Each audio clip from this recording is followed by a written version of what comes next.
ਸਤਿ ਸ਼੍ਰੀ ਅਕਾਲ ਦੋਸਤੋ, ਮੈਂ ਹਾਂ ਤੁਹਾਡੀ ਆਪਣੀ ਮੈਂਟਰ ਵਾਈਜੀ ਕੋਚਿੰਗ ਤੋਂ। ਜ਼ਰਾ ਸੋਚੋ, ਤੁਸੀਂ ਇੱਕ ਕਲਾਸਰੂਮ ਵਿੱਚ ਖੜੇ ਹੋ ਤੇ ਤੁਹਾਨੂੰ ਬੱਚਿਆਂ ਨੂੰ ਗੁਰੁਤਵਾਕਰਸ਼ਣ ਬਾਰੇ ਸਮਝਾਉਣਾ ਹੈ।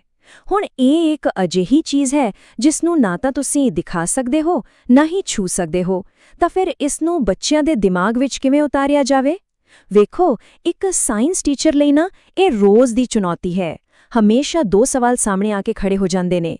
ਪਹਿਲਾ, ਪੜ੍ਹਾਉਣ ਲਈ ਮੈਂ ਕਿਹੜੇ ਸੰਦ, ਕਿਹੜੇ ਔਜ਼ਾਰ ਵਰਤਾਂ? ਤੇ ਦੂਜਾ, ਮੈਂ ਇਹ ਕਿਵੇਂ ਪੱਕਾ ਕਰਾਂ ਕਿ ਜੋ ਮੈਂ ਪੜ੍ਹਾਇਆ ਉਹ ਸੱਚਮੁੱਚ ਬੱਚੇ ਨੂੰ ਸਮਝ ਆਇਆ ਵੀ ਹੈ ਜਾਂ ਨਹੀਂ? ਤੇ ਇਹ ਸਵਾਲ ਉਦੋਂ ਹੋਰ ਵੀ ਔਖੇ ਹੋ ਜਾਂਦੇ ਨੇ ਜਦੋਂ ਗੱਲ ਪਰਮਾਣੂ ਜਾਂ ਊਰਜਾ ਵਰਗੇ ਅਮੂਰਤ ਯਾਨੀ ਐਬਸਟ੍ਰੈਕਟ ਸੰਕਲਪਾਂ ਦੀ ਹੁੰਦੀ ਹੈ।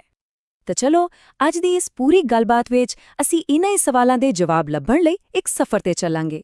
ਅਸੀਂ ਸ਼ੁਰੂ ਕਰਾਂਗੇ ਇੱਕ ਅਧਿਆਪਕ ਦੀਆਂ ਦੋ ਮੁੱਖ ਚੁਣੌਤੀਆਂ ਤੋਂ, ਫਿਰ ਦੇਖਾਂਗੇ ਕਿ ਕਿਹੜੇ-ਕਿਹੜੇ ਸੰਦ ਸਾਡੀ ਮਦਦ ਕਰ ਸਕਦੇ ਨੇ।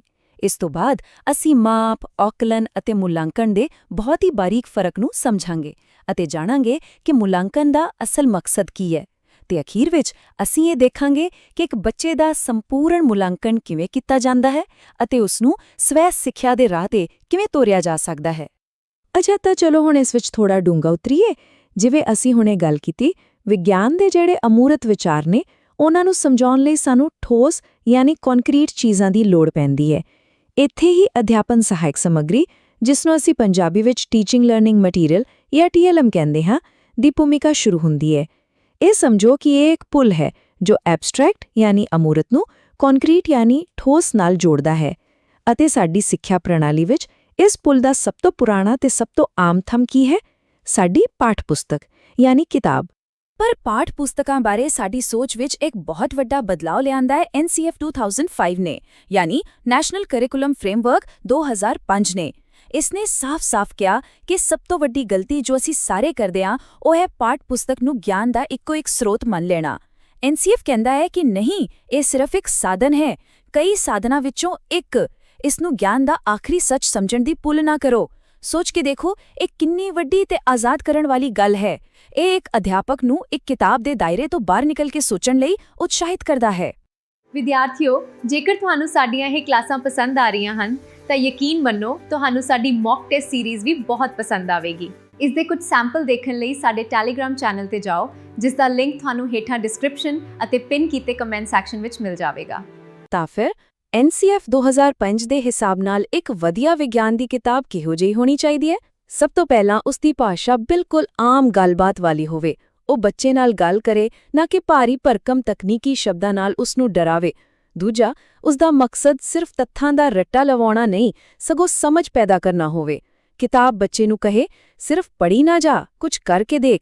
ਇਸ ਲਈ ਉਸ ਵਿੱਚ ਆਓ ਪਤਾ ਕਰੀਏ ਜਾਂ ਇਹ ਕਰਕੇ ਦੇਖੋ ਵਰਗੇ ਹਿੱਸੇ ਹੋਣੇ ਚਾਹੀਦੇ ਨੇ। ਅਤੇ ਸਭ ਤੋਂ ਕ੍ਰਾਂਤੀਕਾਰੀ ਗੱਲ, ਕਿਤਾਬ ਨੂੰ ਥੋੜਾ ਅਧੂਰਾ ਹੋਣਾ ਚਾਹੀਦਾ ਹੈ। ਜੀ ਹਾਂ, ਉਸ ਵਿੱਚ ਜਾਣ-ਬੁੱਝ ਕੇ ਖਾਲੀ ਥਾਵਾਂ ਛੱਡੀਆਂ ਹੋਣ ਤਾਂ ਜੋ ਬੱਚਾ ਖੁਦ ਖੋਜ ਕਰਕੇ, ਸੋਚ ਕੇ ਉਹਨਾਂ ਨੂੰ ਭਰੇ। ਇਸ ਨਾਲ ਕੀ ਹੁੰਦਾ ਹੈ? ਬੱਚਾ ਗਿਆਨ ਦਾ ਸਿਰਫ ਗ੍ਰਾਹਕ ਨਹੀਂ ਰਹਿੰਦਾ, ਉਹ ਗਿਆਨ ਦਾ ਨਿਰਮਾਤਾ ਬਣਦਾ ਹੈ। ਉਹ ਇੱਕ ਪੈਸਿਵ ਰੀਡਰ ਤੋਂ ਐਕਟਿਵ ਲਰਨਰ ਬਣ ਜਾਂਦਾ ਹੈ। ਪਰ ਜਿਵੇਂ NCF ਨੇ ਸਾਨੂੰ ਯਾਦ ਦਿਲਾਇਆ, ਪਾਠ ਪੁਸਤਕ ਤਾਂ ਸਫ਼ਰ ਦੀ ਸ਼ੁਰੂਆਤ ਹੈ, ਮੰਜ਼ਿਲ ਨਹੀਂ। ਤਾਂ ਫਿਰ ਇਸ ਤੋਂ ਅੱਗੇ ਕੀ ਹੈ? ਆਓ ਹੁਣ ਟੀਚਿੰਗ ਲਰਨਿੰਗ ਮਟੀਰੀਅਲਸ ਯਾਨੀ TLMs ਦੇ ਉਸ ਸੰਸਾਰ ਵਿੱਚ ਚਲੀਏ ਜੋ ਕਿਤਾਬਾਂ ਤੋਂ ਵੀ ਪਰੇ ਹੈ ਅਤੇ ਬਹੁਤ ਰੋਮਾਂਚਕ ਹੈ। ਇਸ ਸੰਸਾਰ ਵਿੱਚ ਇੱਕ ਬਹੁਤ ਹੀ ਦਿਲਚਸਪ ਧਾਰਨਾ ਹੈ ਅੰਸ਼ੂ ਰਚਿਤ ਉਪਕਰਣ ਦੀ, ਜਿਸ ਨੂੰ ਅਸੀਂ ਅੰਗਰੇਜ਼ੀ ਵਿੱਚ ਇੰਪਰੋਵਾਈਜ਼ਡ ਐਪਰੇਟਸ ਕਹਿੰਦੇ ਹਾਂ।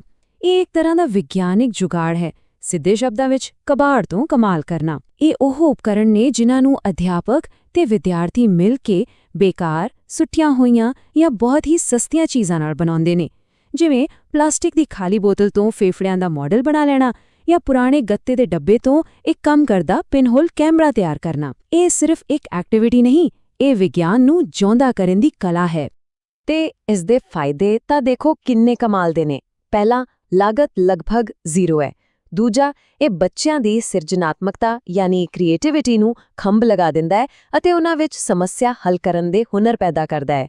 ਸਭ ਤੋਂ ਵੱਡੀ ਗੱਲ, ਜਦੋਂ ਕੋਈ ਬੱਚਾ ਆਪਣੇ ਹੱਥਾਂ ਨਾਲ ਕੋਈ ਚੀਜ਼ ਬਣਾਉਂਦਾ ਹੈ ਤਾਂ ਉਸਦੇ ਪਿੱਛੇ ਦਾ ਵਿਗਿਆਨਿਕ ਸਿਧਾਂਤ ਉਸਦੇ ਦਿਮਾਗ ਵਿੱਚ ਹਮੇਸ਼ਾ ਲਈ ਛਪ ਜਾਂਦਾ ਹੈ। ਤੇ ਇਹ ਇਸ ਵੱਡੇ ਭੁਲੇਖੇ ਨੂੰ ਵੀ ਤੋੜਦਾ ਹੈ ਕਿ ਵਿਗਿਆਨ ਸਿੱਖਣ ਲਈ ਮਹਿੰਗੀਆਂ ਤੇ ਚਮਕਦਾਰ ਲੈਬਾਂ ਦੀ ਲੋੜ ਹੈ। ਨਹੀਂ, ਵਿਗਿਆਨ ਤਾਂ ਹਰ ਥਾਂ ਹੈ, ਪਰ ਹਾਂ, ਇੱਥੇ ਅਧਿਆਪਕ ਦੀ ਭੂਮਿਕਾ ਬਹੁਤ ਮਹੱਤਵਪੂਰਨ ਹੈ, ਇਹ ਯਕੀਨੀ ਬਣਾਉਣ ਲਈ ਕਿ ਹਰ ਜੁਗਾੜ ਪਿੱਛੇ ਦਾ ਅਸਲ ਵਿਗਿਆਨ ਬੱਚਿਆਂ ਤੱਕ ਸਹੀ ਪਹੁੰਚੇ। ਇਸ ਜੁਗਾੜ ਵਾਲੇ ਤਰੀਕੇ ਤੋਂ ਇਲਾਵਾ ਦੋ ਹੋਰ ਸੰਗਠਿਤ TLMs ਵੀ ਨੇ ਜੋ ਬਹੁਤ ਕੰਮ ਦੇ ਨੇ। ਇੱਕ ਹੈ ਸਾਇੰਸ ਕਿਟ, ਜਿਸ ਨੂੰ NCERT ਨੇ ਤਿਆਰ ਕੀਤਾ ਹੈ। ਤੁਸੀਂ ਇਸ ਨੂੰ ਇੱਕ ਬਕਸੇ ਵਿੱਚ ਬੰਦ ਛੋਟੀ ਲੈਬ ਸਮਝ ਸਕਦੇ ਹੋ। ਇਹ ਉਹਨਾਂ ਸਕੂਲਾਂ ਲਈ ਇੱਕ ਵਰਦਾਨ ਹੈ ਜਿੱਥੇ ਪੂਰੀ ਵੱਡੀ ਲੈਬ ਨਹੀਂ ਹੈ। ਦੂਜਾ ਹੈ ਆਡੀਓ ਵਿਜ਼ੂਅਲ ਏਡਸ, ਯਾਨੀ ਆਡੀਓ ਵਿਜ਼ੂਅਲ ਏਡਸ। ਇਸ ਵਿੱਚ ਚਾਰਟ, ਮਾਡਲ, ਕੰਪਿਊਟਰ, ਡਾਕੂਮੈਂਟਰੀ ਸਭ ਕੁਝ ਆ ਜਾਂਦਾ ਹੈ। ਇਹਨਾਂ ਦਾ ਮਨੋਵਿਗਿਆਨਿਕ ਫਾਇਦਾ ਇਹ ਹੈ ਕਿ ਜਦੋਂ ਅਸੀਂ ਅੱਖਾਂ ਅਤੇ ਕੰਨਾਂ ਦੋਵਾਂ ਦੀ ਵਰਤੋਂ ਕਰਕੇ ਕੁਝ ਸਿੱਖਦੇ ਹਾਂ ਤਾਂ ਉਹ ਗੱਲ ਸਾਡੀ ਯਾਦ ਵਿੱਚ ਜ਼ਿਆਦਾ ਪੱਕੀ ਹੋ ਜਾਂਦੀ ਹੈ। ਚਲੋ ਮੰਨ ਲਿਆ ਕਿ ਸਾਡੇ ਕੋਲ ਪੜ੍ਹਾਉਣ ਲਈ ਇਹ ਸਾਰੇ ਸ਼ਾਨਦਾਰ ਸੰਦ ਨੇ, ਕਿਤਾਬਾਂ ਵੀ ਨੇ, ਜੁਗਾੜ ਵੀ, ਕਿੱਟਾਂ ਵੀ ਤੇ ਵੀਡੀਓ ਵੀ। ਪਰ ਅਸਲੀ ਸਵਾਲ ਤਾਂ ਹੁਣ ਵੀ ਉੱਥੇ ਦਾ ਉੱਥੇ ਹੀ ਹੈ ਕਿ ਇੰਨਾ ਸਭ ਨਾਲ ਬੱਚੇ ਦੇ ਦਿਮਾਗ ਵਿੱਚ ਕੁਝ ਪੈ ਵੀ ਰਿਹਾ ਹੈ। ਤੇ ਇਸ ਸਵਾਲ ਦਾ ਜਵਾਬ ਸਾਨੂੰ ਮਿਲਦਾ ਹੈ ਮੁਲਾਂਕਣ ਦੀ ਦੁਨੀਆ ਵਿੱਚ। ਪਰ ਇਸ ਦੁਨੀਆ ਵਿੱਚ ਦਾਖਲ ਹੋਣ ਤੋਂ ਪਹਿਲਾਂ ਸਾਨੂੰ 3 ਸ਼ਬਦਾਂ ਦੇ ਜਾਲ ਨੂੰ ਸੁਲਝਾਉਣਾ ਪਵੇਗਾ, ਜਿਹੜੇ ਸੁਣਨ ਨੂੰ ਇੱਕੋ ਜਿਹੇ ਲੱਗਦੇ ਨੇ ਪਰ ਹਨ ਬਹੁਤ ਵੱਖਰੇ: ਮਾਪਨ, ਆਕਲਨ ਅਤੇ ਮੁਲਾਂਕਣ। ਆਓ ਇੱਕ-ਇੱਕ ਕਰਕੇ ਇਹਨਾਂ ਦੇ ਫਰਕ ਨੂੰ ਸਮਝੀਏ। ਸਭ ਤੋਂ ਪਹਿਲਾ ਹੈ ਮਾਪਨ, ਜਿਸ ਨੂੰ ਅੰਗਰੇਜ਼ੀ ਵਿੱਚ ਕਹਿੰਦੇ ਹਾਂ ਮੈਜ਼ਰਮੈਂਟ। ਇਹ ਸਭ ਤੋਂ ਬੁਨਿਆਦੀ ਹੈ। ਇਸ ਦਾ ਕੰਮ ਸਿਰਫ ਤੇ ਸਿਰਫ ਅੰਕ ਦੇਣਾ ਹੈ। ਜਿਵੇਂ ਇੱਕ ਤੱਕੜੀ ਸਿਰਫ ਵਜ਼ਨ ਦੱਸਦੀ ਹੈ। ਉਦਾਹਰਣ ਵਜੋਂ ਰਾਹੁਲ ਦੇ ਪੰਜਾਬ ਵਿੱਚੋਂ 40 ਨੰਬਰ ਆਏ। ਬਸ ਗੱਲ ਇੱਥੇ ਖਤਮ। ਇਹ ਪੂਰੀ ਤਰ੍ਹਾਂ ਮਾਤਰਾਤਮਕ ਯਾਨੀ ਕੁਆਂਟੀਟੇਟਿਵ ਹੈ। ਇਹ ਸਿਰਫ ਇਹ ਦੱਸਦਾ ਹੈ ਕਿ ਕਿੰਨਾ, ਪਰ ਇਹ ਬਿਲਕੁਲ ਨਹੀਂ ਦੱਸਦਾ ਕਿ ਉਹ 40 ਨੰਬਰ ਕਿਉਂ ਆਏ ਜਾਂ ਉਹ 10 ਨੰਬਰ ਕਿੱਥੇ ਕੱਟੇ ਗਏ। ਇਸ ਤੋਂ ਇੱਕ ਕਦਮ ਅੱਗੇ ਹੈ ਆਕਲਨ ਯਾਨੀ ਅਸੈਸਮੈਂਟ। ਜੇ ਮਾਪਣ ਇੱਕ ਤੱਕੜੀ ਹੈ ਤਾਂ ਆਕਲਨ ਇੱਕ ਡਾਕਟਰ ਦੀ ਜਾਂਚ ਵਰਗਾ ਹੈ। ਇਹ ਇੱਕ ਲਗਾਤਾਰ ਚੱਲਣ ਵਾਲੀ ਪ੍ਰਕਿਰਿਆ ਹੈ। ਇਸ ਵਿੱਚ ਅਧਿਆਪਕ ਬੱਚੇ ਦੀ ਤਰੱਕੀ ਬਾਰੇ ਹਰ ਤਰ੍ਹਾਂ ਦਾ ਡੇਟਾ ਇਕੱਠਾ ਕਰਦਾ ਹੈ। ਸਿਰਫ ਟੈਸਟ ਨੰਬਰ ਨਹੀਂ, ਬਲਕਿ ਉਹ ਕਲਾਸ ਵਿੱਚ ਕਿੰਨੇ ਸਵਾਲ ਪੁੱਛਦਾ ਹੈ, ਗਰੁੱਪ ਵਿੱਚ ਕਿਵੇਂ ਕੰਮ ਕਰਦਾ ਹੈ, ਉਸ ਦਾ ਹੋਮਵਰਕ ਕਿਹੋ ਜਿਹਾ ਹੈ, ਸਭ ਕੁਝ। ਅਤੇ ਸਭ ਤੋਂ ਜ਼ਰੂਰੀ ਗੱਲ, ਜਿਸ ਨੂੰ ਹਮੇਸ਼ਾ ਯਾਦ ਰੱਖਣਾ ਹੈ, ਆਕਲਨ ਦਾ ਮਕਸਦ ਸੁਧਾਰ ਕਰਨਾ ਹੁੰਦਾ ਹੈ, ਫੈਸਲਾ ਸੁਣਾਉਣਾ ਨਹੀਂ। ਇਹ ਪ੍ਰੋਸੈਸ ਓਰੀਐਂਟਡ ਹੈ। ਅਤੇ ਅੰਤ ਵਿੱਚ ਆਂਦਾ ਏ ਸਭ ਤੋਂ ਵੱਡਾ ਦਾਇਰਾ, ਮੁਲਾਂਕਣ ਯਾਨੀ ਇਵੈਲੂਏਸ਼ਨ। ਜੇ ਮਾਪਨ ਤੱਕੜੀ ਸੀ ਤੇ ਆਕਲਨ ਡਾਕਟਰ ਦੀ ਜਾਂਚ, ਤਾਂ ਮੁਲਾਂਕਣ ਇੱਕ ਜੱਜ ਦਾ ਅੰਤਿਮ ਫੈਸਲਾ ਹੈ। ਇਹ ਸਭ ਤੋਂ ਅਖੀਰਲਾ ਪੜਾਅ ਹੈ। ਇਸ ਵਿੱਚ ਮਾਪਨ ਤੋਂ ਮਿਲੇ ਅੰਕ, ਜਿਵੇਂ ਰਾਹੁਲ ਦੇ 40 ਨੰਬਰ, ਅਤੇ ਆਕਲਨ ਤੋਂ ਮਿਲੀ ਸਾਰੀ ਜਾਣਕਾਰੀ, ਜਿਵੇਂ ਉਹ ਕਲਾਸ ਵਿੱਚ ਚੰਗਾ ਹੈ ਪਰ ਸਪੈਲਿੰਗ ਵਿੱਚ ਗਲਤੀਆਂ ਕਰਦਾ ਹੈ। ਇਹਨਾਂ ਦੋਵਾਂ ਦੀ ਵਰਤੋਂ ਕਰਕੇ ਇੱਕ ਅੰਤਿਮ ਫੈਸਲਾ, ਇੱਕ ਵੈਲਿਊ ਜਜਮੈਂਟ ਲਿਆ ਜਾਂਦਾ ਹੈ। ਜਿਵੇਂ ਰਾਹੁਲ ਨੂੰ A ਗ੍ਰੇਡ ਦਿੱਤਾ ਜਾਂਦਾ ਹੈ ਜਾਂ ਰਾਹੁਲ ਨੂੰ ਅਗਲੀ ਕਲਾਸ ਵਿੱਚ ਭੇਜਿਆ ਜਾਂਦਾ ਹੈ। ਇਹ ਪ੍ਰੋਡਕਟ ਓਰੀਐਂਟਡ ਹੈ। ਇਹਨਾਂ ਫਰਕਾਂ ਨੂੰ ਹੋਰ ਪੱਕਾ ਕਰਨ ਲਈ ਆਓ ਇਸ ਟੇਬਲ ਤੇ ਇੱਕ ਨਜ਼ਰ ਮਾਰੀਏ। ਧਿਆਨ ਨਾਲ ਦੇਖੋ, ਮਾਪਨ ਦਾ ਫੋਕਸ ਸਿਰਫ ਮਾਤਰਾ ਤੇ ਹੈ, ਆਕਲਨ ਦਾ ਫੋਕਸ ਪੂਰੀ ਪ੍ਰਕਿਰਿਆ ਤੇ ਹੈ ਕਿ ਸਿੱਖਿਆ ਕਿਵੇਂ ਜਾ ਰਿਹਾ ਹੈ, ਤੇ ਮੁਲਾਂਕਣ ਦਾ ਫੋਕਸ ਅੰਤਿਮ ਗੁਣਵੱਤਾ ਤੇ ਹੈ। ਇਸੇ ਤਰ੍ਹਾਂ ਆਕਲਨ ਹਮੇਸ਼ਾ ਸਿੱਖਣ ਦੇ ਦੌਰਾਨ ਹੁੰਦਾ ਹੈ ਤਾਂ ਕਿ ਸੁਧਾਰ ਹੋ ਸਕੇ, ਜਦਕਿ ਮੁਲਾਂਕਣ ਆਮ ਤੌਰ ਤੇ ਸਿਖਾਉਣ ਤੋਂ ਬਾਅਦ ਅੰਤ ਵਿੱਚ ਹੁੰਦਾ ਹੈ ਇੱਕ ਫੈਸਲਾ ਲੈਣ ਲਈ। ਪ੍ਰੀਖਿਆ ਦੇ ਨਜ਼ਰੀਏ ਤੋਂ ਇਹ ਫਰਕ ਸਮਝਣੇ ਬਹੁਤ ਹੀ ਜ਼ਰੂਰੀ ਨੇ। ਠੀਕ ਹੈ, ਇਹਨਾਂ ਤਿੰਨਾਂ ਸ਼ਬਦਾਂ ਨੂੰ ਸਮਝਣ ਤੋਂ ਬਾਅਦ ਹੁਣ ਅਸੀਂ ਸਿੱਖਿਆ ਦੇ ਇੱਕ ਬਹੁਤ ਹੀ ਮਸ਼ਹੂਰ ਸੰਕਲਪ ਤੇ ਆਉਂਦੇ ਹਾਂ, CCE ਯਾਨੀ ਸਤਤ ਅਤੇ ਵਿਆਪਕ ਮੁਲਾਂਕਣ, ਜਿਸ ਨੂੰ ਅੰਗਰੇਜ਼ੀ ਵਿੱਚ ਕੰਟੀਨਿਊਅਸ ਐਂਡ ਕੰਪ੍ਰੀਹੈਂਸਿਵ ਇਵੈਲੂਏਸ਼ਨ ਕਹਿੰਦੇ ਨੇ। ਇਸ ਦੇ ਨਾਮ ਵਿੱਚ ਹੀ ਇਸ ਦਾ ਪੂਰਾ ਫਲਸਫਾ ਛੁਪਿਆ ਹੋਇਆ ਹੈ। ਸਤਤ ਜਾਂ ਕੰਟੀਨਿਊਸ ਦਾ ਮਤਲਬ ਹੈ ਕਿ ਬੱਚੇ ਦਾ ਮੁਲਾਂਕਣ ਸਾਲ ਦੇ ਅੰਤ ਵਿੱਚ ਇੱਕ 3 ਘੰਟੇ ਦੀ ਪ੍ਰੀਖਿਆ ਨਾਲ ਨਹੀਂ ਹੋਵੇਗਾ। ਇਹ ਕੋਈ ਇੱਕ ਘਟਨਾ ਨਹੀਂ, ਸਗੋਂ ਪੂਰਾ ਸਾਲ ਚੱਲਣ ਵਾਲੀ ਇੱਕ ਲਗਾਤਾਰ ਪ੍ਰਕਿਰਿਆ ਹੈ। ਤੇ ਵਿਆਪਕ ਜਾਂ ਕੰਪ੍ਰੀਹੈਂਸਿਵ ਦਾ ਮਤਲਬ ਹੈ ਕਿ ਅਸੀਂ ਸਿਰਫ ਇਹ ਨਹੀਂ ਦੇਖਾਂਗੇ ਕਿ ਬੱਚੇ ਨੂੰ ਕਿਤਾਬੀ ਤੱਤ ਕਿੰਨੇ ਯਾਦ ਨੇ, ਅਸੀਂ ਉਸ ਦੇ ਵਿਕਾਸ ਦੇ ਸਾਰੇ ਪਹਿਲੂਆਂ ਨੂੰ ਦੇਖਾਂਗੇ, ਪੜ੍ਹਾਈ ਵਾਲੇ ਵੀ ਤੇ ਪੜ੍ਹਾਈ ਤੋਂ ਬਿਨਾਂ ਵਾਲੇ ਵੀ। CCE ਬੱਚੇ ਨੂੰ ਸਿਰਫ ਅੰਕਾਂ ਨਾਲ ਨਹੀਂ, ਬਲਕਿ ਇੱਕ ਸੰਪੂਰਨ ਇਨਸਾਨ ਵਜੋਂ ਦੇਖਣ ਦੀ ਕੋਸ਼ਿਸ਼ ਹੈ। ਹੁਣ ਮੁਲਾਂਕਣ ਦੇ ਮਕਸਦ ਦੇ ਆਧਾਰ ਤੇ ਇਸ ਦੀਆਂ ਮੁੱਖ ਕਿਸਮਾਂ ਨੂੰ ਸਮਝਦੇ ਹਾਂ। ਇੱਕ ਬਹੁਤ ਵਧੀਆ ਉਦਾਹਰਣ ਹੈ, ਇੱਕ ਸ਼ੈਫ ਸੂਪ ਬਣਾ ਰਿਹਾ ਹੈ। ਜਦੋਂ ਖੁਦ ਚਮਚਾ ਭਰ ਕੇ ਸੂਪ ਨੂੰ ਚੱਖਦਾ ਹੈ, ਇਹ ਦੇਖਣ ਲਈ ਕਿ ਨਮਕ ਠੀਕ ਹੈ ਜਾਂ ਨਹੀਂ, ਤਾਂ ਇਹ ਹੈ ਰਚਨਾਤਮਕ ਮੁਲਾਂਕਣ ਯਾਨੀ ਫਾਰਮੇਟਿਵ ਅਸੈਸਮੈਂਟ। ਇਸ ਨੂੰ ਅਧਿਗਮ ਲਈ ਆਕਲਨ ਯਾਨੀ ਅਸੈਸਮੈਂਟ ਫॉर ਲਰਨਿੰਗ ਵੀ ਕਹਿੰਦੇ ਨੇ, ਕਿਉਂਕਿ ਮਕਸਦ ਸੂਪ ਨੂੰ ਬਿਹਤਰ ਬਣਾਉਣਾ ਹੈ। ਇਹ ਹਮੇਸ਼ਾ ਪੜ੍ਹਾਈ ਦੇ ਦੌਰਾਨ ਹੁੰਦਾ ਹੈ। ਪਰ ਜਦੋਂ ਉਹੀ ਸੂਪ ਮਹਿਮਾਨਾਂ ਦੇ ਸਾਹਮਣੇ ਪਰੋਸਿਆ ਜਾਂਦਾ ਹੈ ਅਤੇ ਉਹ ਉਸ ਨੂੰ ਚੱਖ ਕੇ ਦੱਸਦੇ ਨੇ ਕਿ ਉਹ ਕਿਹੋ ਜਿਹਾ ਬਣਿਆ ਹੈ, ਤਾਂ ਇਹ ਹੈ ਯੋਗਾਤਮਕ ਮੁਲਾਂਕਣ ਯਾਨੀ ਸਮੇਟਿਵ ਅਸੈਸਮੈਂਟ। ਇਸ ਨੂੰ ਅਧਿਗਮ ਦਾ ਆਕਲਨ ਯਾਨੀ ਅਸੈਸਮੈਂਟ ਆਫ ਲਰਨਿੰਗ ਕਹਿੰਦੇ ਨੇ। ਇਹ ਅੰਤ ਵਿੱਚ ਹੁੰਦਾ ਹੈ ਤੇ ਇਸ ਦਾ ਮਕਸਦ ਫੈਸਲਾ ਸੁਣਾਉਣਾ ਹੁੰਦਾ ਹੈ। ਤੇ ਇੱਕ ਤੀਜੀ ਬਹੁਤ ਖਾਸ ਕਿਸਮ ਹੈ ਨਿਦਾਨਾਤਮਕ ਮੁਲਾਂਕਣ ਯਾਨੀ ਡਾਇਗਨੋਸਟਿਕ ਇਵੈਲੂਏਸ਼ਨ। ਇਸ ਦਾ ਉਦੇਸ਼ ਬਹੁਤ ਸਪਸ਼ਟ ਹੈ, ਸਿੱਖਣ ਵਿੱਚ ਆ ਰਹੀ ਸਮੱਸਿਆ ਦੀ ਅਸਲ ਜੜ ਦਾ ਪਤਾ ਲਗਾਉਣਾ। ਬਿਲਕੁਲ ਉਸੇ ਤਰ੍ਹਾਂ ਜਿਵੇਂ ਇੱਕ ਡਾਕਟਰ ਬਿਮਾਰੀ ਦਾ ਨਿਦਾਨ ਯਾਨੀ ਡਾਇਗਨੋਸਿਸ ਕਰਦਾ ਹੈ, ਇਹ ਪਤਾ ਲਗਾਉਣ ਲਈ ਕਿ ਬੁਖਾਰ ਦਾ ਕਾਰਨ ਮਲੇਰੀਆ ਹੈ ਜਾਂ ਟਾਈਫਾਈਡ, ਉਸੇ ਤਰ੍ਹਾਂ ਅਧਿਆਪਕ ਇਹ ਪਤਾ ਲਗਾਉਂਦਾ ਹੈ ਕਿ ਜੇ ਕੋਈ ਬੱਚਾ ਗਣਿਤ ਦੇ ਸਵਾਲ ਹੱਲ ਨਹੀਂ ਕਰ ਪਾ ਰਿਹਾ ਤਾਂ ਅਸਲ ਕਾਰਨ ਕੀ ਹੈ, ਕਿ ਉਸ ਨੂੰ ਜੋੜ ਘਟਾਓ ਨਹੀਂ ਆਉਂਦਾ ਜਾਂ ਉਹ ਸਵਾਲ ਵੀ ਭਾਸ਼ਾ ਹੀ ਨਹੀਂ ਸਮਝ ਪਾ ਰਿਹਾ। ਇਸ ਦਾ ਕੰਮ ਸਿਰਫ ਕਾਰਨ ਲੱਭਣਾ ਹੈ, ਨੰਬਰ ਜਾਂ ਗ੍ਰੇਡ ਦੇਣਾ ਨਹੀਂ। ਤਾਂ ਹੁਣ ਸਾਨੂੰ ਇਹ ਤਾਂ ਸਮਝ ਆ ਗਿਆ ਕਿ ਮੁਲਾਂਕਣ ਕਿਉਂ ਕਰਨਾ ਹੈ, ਕਦੇ ਸੁਧਾਰ ਲਈ, ਕਦੇ ਫੈਸਲੇ ਲਈ ਤੇ ਕਦੇ ਕਾਰਨ ਲੱਭਣ ਲਈ। ਪਰ ਸਵਾਲ ਇਹ ਹੈ ਕਿ ਇੱਕ ਅਧਿਆਪਕ ਕਲਾਸ ਵਿੱਚ ਇਹ ਕੰਮ ਕਰਦਾ ਕਿਵੇਂ ਹੈ? ਉਸ ਦੇ ਹੱਥਾਂ ਵਿੱਚ ਕਿਹੜੇ ਸਾਂਝੀਆਂ ਤਕਨੀਕਾਂ ਨੇ ਜਿਨ੍ਹਾਂ ਦੀ ਵਰਤੋਂ ਕਰਕੇ ਉਹ ਇਹ ਸਭ ਕਰ ਸਕਦਾ ਹੈ? ਚਲੋ ਹੁਣ ਅਧਿਆਪਕ ਦੇ ਇਸ ਟੂਲ ਬਾਕਸ ਤੇ ਇੱਕ ਨਜ਼ਰ ਮਾਰੀਏ। ਇਸ ਟੂਲ ਬਾਕਸ ਵਿੱਚ ਸਭ ਤੋਂ ਪਹਿਲਾਂ ਤੇ ਬਹੁਤ ਸ਼ਕਤੀਸ਼ਾਲੀ ਸੰਦ ਹੈ ਪੋਰਟਫੋਲੀਓ ਯਾਨੀ ਪੋਰਟਫੋਲੀਓ। ਇਹ ਬੱਚੇ ਦੇ ਕੰਮ ਦੀ ਇੱਕ ਫਾਈਲ ਹੁੰਦੀ ਹੈ ਜਿਸ ਵਿੱਚ ਅਧਿਆਪਕ ਉਸ ਦੇ ਪੂਰੇ ਸਾਲ ਦੇ ਸਭ ਤੋਂ ਵਧੀਆ ਕੰਮਾਂ ਨੂੰ ਸੰਭਾਲ ਕੇ ਰੱਖਦਾ ਹੈ। ਇਸ ਦਾ ਸਭ ਤੋਂ ਵੱਡਾ ਫਾਇਦਾ ਇਹ ਹੈ ਕਿ ਇਹ ਇੱਕ ਇਮਤਿਹਾਨ ਵਾਂਗ ਬੱਚੇ ਦੀ ਇੱਕ ਦਿਨ ਦੀ ਫੋਟੋ ਨਹੀਂ ਖਿੱਚਦਾ, ਬਲਕਿ ਉਸ ਦੀ ਪੂਰੇ ਸਾਲ ਦੀ ਫਿਲਮ ਦਿਖਾਉਂਦਾ ਹੈ। ਦੂਜਾ ਸੰਦ ਹੈ ਦ੍ਰਿਸ਼ਟਾਂਤ ਅਭਿਲੇਖ ਯਾਨੀ ਐਨੈਕਡੋਟਲ ਰਿਕਾਰਡ, ਜਿਸ ਵਿੱਚ ਅਧਿਆਪਕ ਕਿਸੇ ਖਾਸ ਘਟਨਾ ਬਾਰੇ ਛੋਟੇ-ਛੋਟੇ ਨੋਟ ਲਿਖਦਾ ਹੈ। ਤੀਜਾ ਹੈ ਰੂਬਰਿਕਸ ਯਾਨੀ ਰੂਬਰਿਕਸ, ਜੋ ਮਾਰਕਿੰਗ ਨੂੰ ਪਾਰਦਰਸ਼ੀ ਤੇ ਪੱਖਪਾਤ ਰਹਿਤ ਬਣਾਉਂਦਾ ਹੈ। ਇਸ ਤੋਂ ਇਲਾਵਾ ਅਵਲੋਕਨ ਯਾਨੀ ਆਬਜ਼ਰਵੇਸ਼ਨ ਅਤੇ ਛੋਟੇ-ਛੋਟੇ ਕੁਇਜ਼ ਵੀ ਬਹੁਤ ਕੰਮ ਆਉਂਦੇ ਨੇ। ਅਸੀਂ ਸੰਦਾਂ ਦੀ ਗੱਲ ਕਰ ਲਈ, ਉਦੇਸ਼ਾਂ ਦੀ ਗੱਲ ਵੀ ਕਰ ਲਈ, ਪਰ ਹੁਣ ਸਮਾਂ ਹੈ ਇਸ ਸਾਰੀ ਚਰਚਾ ਨੂੰ ਇੱਕ ਵੱਡੀ ਤਸਵੀਰ ਨਾਲ ਜੋੜਨ ਦਾ।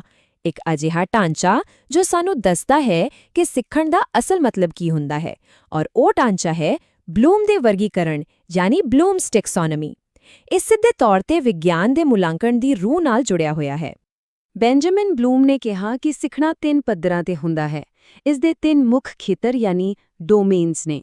ਪਹਿਲਾ ਹੈ ਗਿਆਨਾਤਮਕ ਖੇਤਰ ਯਾਨੀ ਕੋਗਨੀਟਿਵ ਡੋਮੇਨ। ਇਸ ਨੂੰ ਅਸੀਂ ਦਿਮਾਗ ਜਾਂ ਹੈਡ ਦਾ ਡੋਮੇਨ ਕਹਿ ਸਕਦੇ ਹਾਂ। ਇਸ ਵਿੱਚ ਸੋਚਣਾ, ਸਮਝਣਾ, ਵਿਸ਼ਲੇਸ਼ਣ ਕਰਨਾ ਸ਼ਾਮਿਲ ਹੈ। ਦੂਜਾ ਹੈ ਭਾਵਾਤਮਕ ਖੇਤਰ ਯਾਨੀ ਅਫੈਕਟਿਵ ਡੋਮੇਨ। ਇਹ ਦਿਲ ਜਾਂ ਹਾਰਟ ਨਾਲ ਜੁੜਿਆ ਹੈ। ਇਸ ਵਿੱਚ ਬੱਚੇ ਦੀਆਂ ਭਾਵਨਾਵਾਂ, ਰੁਚੀਆਂ ਅਤੇ ਨਜ਼ਰੀਆ ਸ਼ਾਮਿਲ ਹੈ। ਅਤੇ ਤੀਜਾ ਹੈ ਮਨੋਗਤਿਆਤਮਕ ਖੇਤਰ ਯਾਨੀ ਸਾਈਕੋਮੋਟਰ ਡੋਮੇਨ। ਇਸ ਨੂੰ ਅਸੀਂ ਹੱਥ ਜਾਂ ਹੈਂਡਸ ਦਾ ਕੰਮ ਕਹਿ ਸਕਦੇ ਹਾਂ। ਇਸ ਵਿੱਚ ਸਰੀਰਕ ਹੁਨਰ ਜਿਵੇਂ ਕਿ ਕੋਈ ਪ੍ਰਯੋਗ ਕਰਨਾ ਸ਼ਾਮਿਲ ਹਨ। ਤਾਂ ਫਿਰ ਸਭ ਤੋਂ ਜ਼ਰੂਰੀ ਗੱਲ ਕੀ ਨਿਕਲੀ? ਇੱਕ ਚੰਗਾ ਵਿਗਿਆਨ ਦਾ ਵਿਦਿਆਰਥੀ ਸਿਰਫ ਉਹ ਨਹੀਂ ਹੈ ਜਿਸ ਨੂੰ ਸਾਰੇ ਫਾਰਮੂਲੇ ਯਾਦ ਨੇ। ਇੱਕ ਸੰਪੂਰਨ ਵਿਦਿਆਰਥੀ ਉਹ ਹੈ ਜੋ ਇਹਨਾਂ 3 ਪੱਧਰਾਂ ਤੇ ਵਿਕਸਿਤ ਹੁੰਦਾ ਹੈ। ਉਹ ਸੰਕਲਪਾਂ ਨੂੰ ਆਪਣੇ ਦਿਮਾਗ ਨਾਲ ਸਮਝਦਾ ਹੈ, ਕੋਗਨੀਟਿਵ, ਵਿਗਿਆਨ ਲਈ ਆਪਣੇ ਦਿਲ ਵਿੱਚ ਇੱਕ ਜਨੂੰਨ ਮਹਿਸੂਸ ਕਰਦਾ ਹੈ, ਅਫੈਕਟਿਵ, ਅਤੇ ਆਪਣੇ ਹੱਥਾਂ ਨਾਲ ਪ੍ਰਯੋਗ ਕਰਨ ਵਿੱਚ ਨਿਪੁੰਨ ਹੁੰਦਾ ਹੈ, ਸਾਈਕੋਮੋਟਰ। ਇਸ ਲਈ ਇੱਕ ਚੰਗਾ ਮੁਲਾਂਕਣ ਸਿਰਫ ਇਹ ਨਹੀਂ ਜਾਂਚਦਾ ਕਿ ਬੱਚੇ ਨੂੰ ਕੀ ਪਤਾ ਹੈ, ਬਲਕਿ ਇਹ ਵੀ ਜਾਂਚਦਾ ਹੈ ਕਿ ਉਹ ਕੀ ਮਹਿਸੂਸ ਕਰਦਾ ਹੈ ਅਤੇ ਕੀ ਕਰ ਸਕਦਾ ਹੈ। ਤਾਂ ਇਸ ਸਾਰੀ ਡੂੰਘੀ ਚਰਚਾ ਤੋਂ ਜੋ ਅਸੀਂ ਅਧਿਆਪਨ ਦੇ ਸੰਦਾਂ ਤੋਂ ਸ਼ੁਰੂ ਕਰਕੇ ਮੁਲਾਂਕਣ ਦੀ ਰੂਹ ਤੱਕ ਕੀਤੀ ਹੈ, ਆਓ ਕੁਝ ਮੁੱਖ ਨੁਕਤਿਆਂ ਨੂੰ ਇਕੱਠਾ ਕਰੀਏ।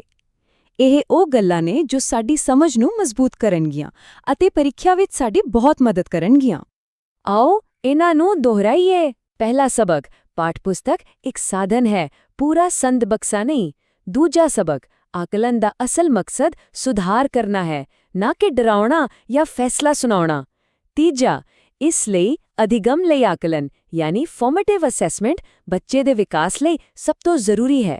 ਚੌਥਾ, ਪੋਰਟਫੋਲੀਓ ਵਰਗੇ ਸੰਦ ਸਾਨੂੰ ਬੱਚੇ ਦੀ ਪੂਰੀ ਯਾਤਰਾ ਦਿਖਾਉਂਦੇ ਨੇ, ਨਾ ਕਿ ਸਿਰਫ ਮੰਜ਼ਿਲ। ਅਤੇ ਸਭ ਤੋਂ ਵੱਡਾ ਸਬਕ, ਸੱਚਾ ਮੁਲਾਂਕਣ ਸਿਰਫ ਦਿਮਾਗ ਦਾ ਨਹੀਂ ਹੁੰਦਾ, ਸਗੋਂ ਦਿਮਾਗ, ਦਿਲ ਅਤੇ ਹੱਥ ਤਿੰਨਾਂ ਦਾ ਹੁੰਦਾ ਹੈ। ਪਰ ਜਾਂਦੇ-ਜਾਂਦੇ ਇੱਕ ਸਵਾਲ ਮੈਂ ਤੁਹਾਡੇ ਸੋਚਣ ਲਈ ਛੱਡ ਰਿਹਾ ਹਾਂ। ਅਸੀਂ ਜਿੰਨੇ ਵੀ ਮੁਲਾਂਕਣ ਦੇ ਸੰਦਾਂ ਦੀ ਗੱਲ ਕੀਤੀ, ਉਹਨਾਂ ਸਭ ਦੀ ਚਾਬੀ ਆਮ ਤੌਰ ਤੇ ਅਧਿਆਪਕ ਦੇ ਹੱਥ ਵਿੱਚ ਹੁੰਦੀ ਹੈ। ਪਰ ਕੀ ਸਿੱਖਿਆ ਦਾ ਅਸਲ ਮਕਸਦ ਇਹ ਨਹੀਂ ਕਿ ਅਸੀਂ ਇਹ ਚਾਬੀ ਹੌਲੀ-ਹੌਲੀ ਖੁਦ ਬੱਚਿਆਂ ਦੇ ਹੱਥਾਂ ਵਿੱਚ ਦੇ ਦਈਏ? ਸਵੈ ਆਕਲਨ ਯਾਨੀ ਸੈਲਫ ਅਸੈਸਮੈਂਟ ਅਤੇ ਸਾਥੀ ਆਕਲਨ ਯਾਨੀ ਪੀਅਰ ਅਸੈਸਮੈਂਟ ਇਸ ਪੂਰਾ ਢਾਂਚੇ ਵਿੱਚ ਕਿੱਥੇ ਫਿੱਟ ਹੁੰਦੇ ਹਨ? ਸ਼ਾਇਦ ਸਿੱਖਿਆ ਦਾ ਅਸਲ ਮਕਸਦ ਉਦੋਂ ਪੂਰਾ ਹੋਵੇਗਾ ਜਦੋਂ ਇੱਕ ਵਿਦਿਆਰਥੀ ਆਪਣੇ ਸਿੱਖਣ ਦਾ ਮਾਲਿਕ ਅਤੇ ਮੁਲਾਂਕਣਕਰਤਾ ਦੋਵੇਂ ਖੁਦ ਬਣ ਜਾਵੇਗਾ।